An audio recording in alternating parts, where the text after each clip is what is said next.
We're at a place called Lone Willow Springs. For any of you that know anything about Death Valley and the history of Death Valley, know that this was an extremely important watering stop, one of the few watering stops between Harmony Borax Works and the railhead at Mojave, California.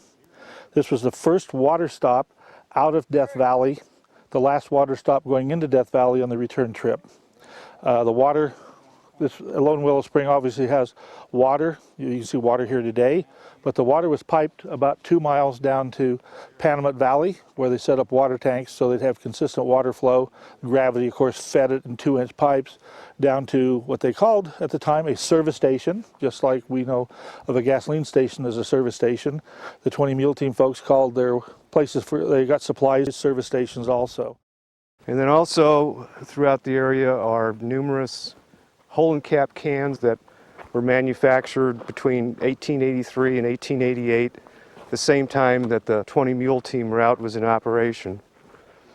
This particular tin canister is typical of what you find at this site. It has the machine soldered side seam, hole and cap, cross cut, knife cut opening, barrel hoops, another item that's scattered throughout the area. There's all these different types of things out here, different cans and objects. Are they all from the 20 Mule Team period? I mean, how can you tell?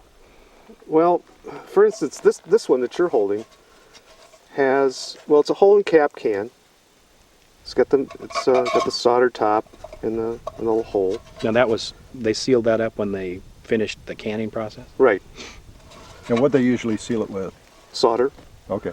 The cap was installed on the can, and then when it was heated to sterilize the inside, it released gases through this little hole, and then once that was accomplished, they soldered the hole. And this one, do you think this one dates to the period?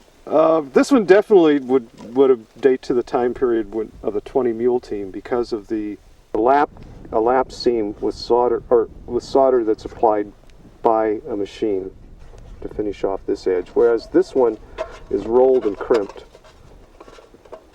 It's a rolled seam. So there's no soldering or anything? There's no solder on this one at all. Is this older or younger? This is younger. These with this crimped seam, this rolled crimped seam, they first started being made in 1888. So, you know, it is possible that the very end of the 20 Mule Team was using cans like this because, you know, they did come into existence at that time. However, these that were produced from 83 to 88 definitely were indicative of that time frame. The men that were doing this, they weren't eating extravagantly. Everything was very simple. And this is a much more sophisticated establishment than you might have expected out in the middle of the desert. You know, a long way between the Harmony Works and Mojave. Based upon feeding and watering the animals, fixing food which probably amounted to canned goods, and some basic repairs to the wagons. But pretty much just pull in, get water, get food, get rest, get ready to go for the next day.